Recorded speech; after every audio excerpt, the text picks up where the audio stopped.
So we've covered a lot of the main gear you need to take with you into the backcountry, but let's talk about the clothing you need to put on your back, including layering and dressing for the outdoors, which, full disclosure, can look a lot different depending on who you are, where you're hiking, and what the weather is doing. But let's dive in, shall we? For starters, clothing for backpacking may or may not look very different from the clothing you might wear on a day hike. When you're just going out for a day hike in a warm climate, it's not always necessary to break out all of your highly technical synthetics. Maybe you want to, I don't know.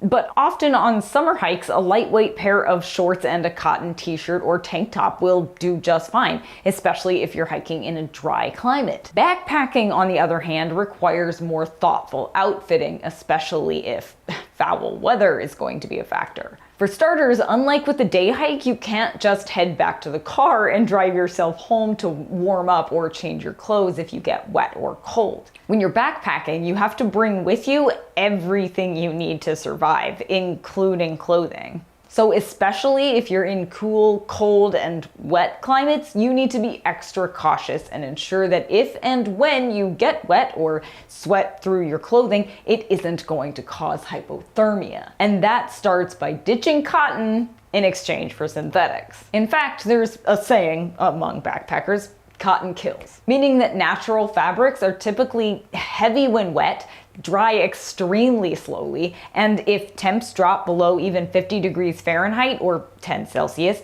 clothing that's even damp from sweat can quickly lead to hypothermia because your body loses up to 25 times more heat when it's wet than when it's dry.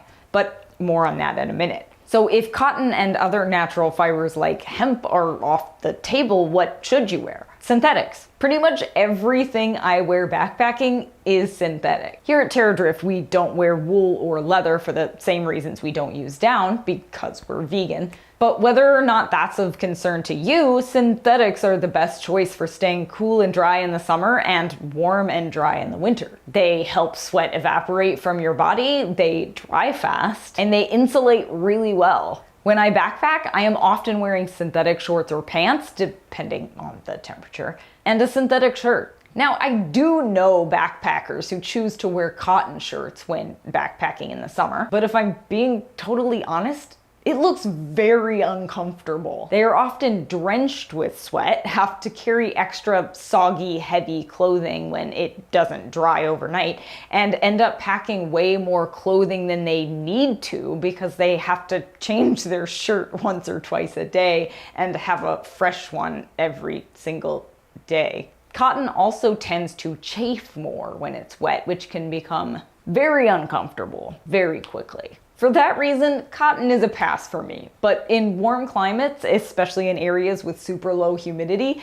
you might be able to get away with it. That's because summer hikes don't require as much careful planning clothing-wise, and you don't usually need to bring as many changes of clothes if the temps stay above 70 degrees Fahrenheit or so. For example, on a recent warm 7-day backpacking trip, I brought one synthetic long sleeve sun shirt, one synthetic t-shirt, and an insulated hoodie for cool evenings and mornings, plus one pair of shorts and one pair of pants. That was it. On hot backpacking trips like we often take in the Southwest where we live, I usually only bring 2 synthetic shirts and 1 pair of shorts. Often I won't even bring a separate outfit to sleep in, though many people do bring dedicated sleepwear, and that's totally up to you. If it's going to be cold, like below 50 degrees Fahrenheit on the other hand, clothing selection and layering requires extra care. You should consider bringing a synthetic base layer, a synthetic mid layer, and or a jacket, depending on how cold it's gonna get. A synthetic base layer probably includes a pair of leggings and a long sleeve shirt, both of which should be snug, but not so tight they restrict circulation. You still wanna be able to feel your legs while you're hiking. On top of your base layer, wear a pair of durable nylon or polyester pants. Bonus if they are water resistant, especially if you're expecting rain, mist, or snow. On your top half, place a mid layer of some sort on top of your base layer. This could be a fleece pullover, a lightly insulated hoodie, or a stretchy thermal zip-up. If it's extra cold, add a synthetically insulated lightweight puffy jacket on top, and then add a waterproof shell. That should keep you toasty in very cold temperatures, but also allows you to shed layers as you move to keep from getting too hot and sweaty. Very cold is relative, of course. The ability to shed layers is important because when hiking in the cold, sweat is the enemy. So it's vital that you remove layers as you warm up and then immediately put them back on when you stop to rest so you don't get cold. Regulating your body temperature takes practice and lots more stopping and adjusting than hiking in warmer climates, but you'll figure it out. Why is it so important to be proactive about adjusting layers as you move? Because while it's fairly easy to make little adjustments to maintain your body temperature, like taking off a jacket or putting it back on again, it's much more difficult and takes a lot more energy you'd probably rather not spend on this to get warm again once you start to shiver. So stay on top of moderating layers and don't let yourself get to the point where you're either sweating profusely, again, hypothermia, or shivering before you add or remove clothing. As for other layers, don't forget your hands and your feet when you're layering. In warm temperatures, a simple pair of synthetic socks are probably adequate, unless you're prone to blisters, in which case you might prefer a double layer system, consisting of a thin liner sock next to your skin and a thicker sock on top of that. Use the same winter layering system for your feet.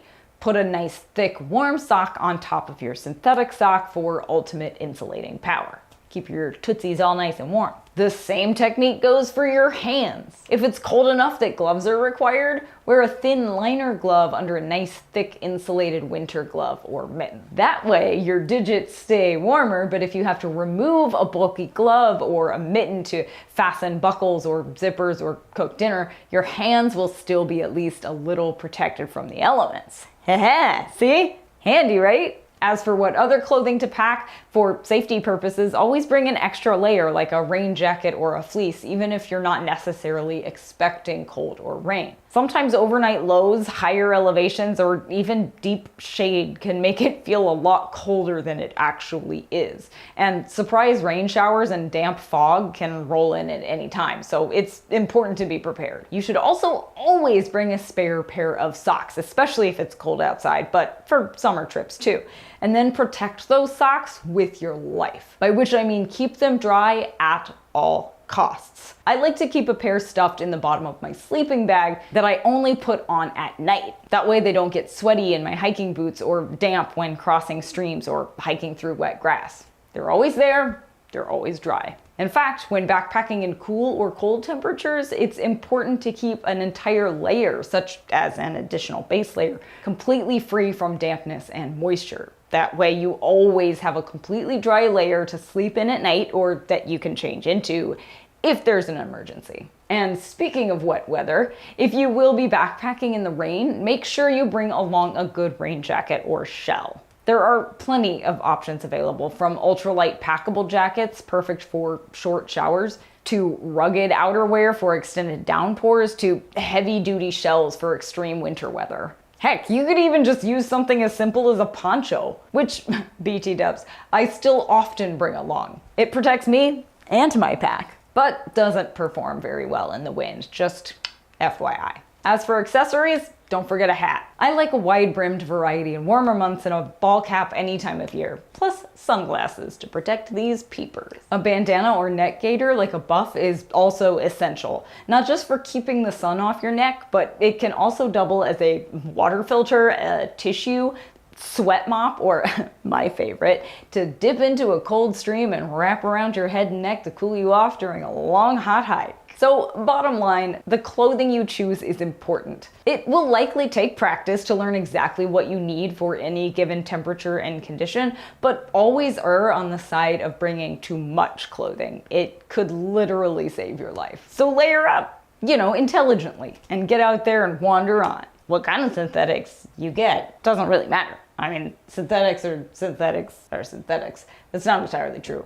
There are varying qualities of synthetics that are just all over the spectrum. But hey, go to Goodwill, buy yourself some bike shorts, get yourself a Nike tank top. Doesn't matter, it's synthetic. It's gonna do what synthetics do.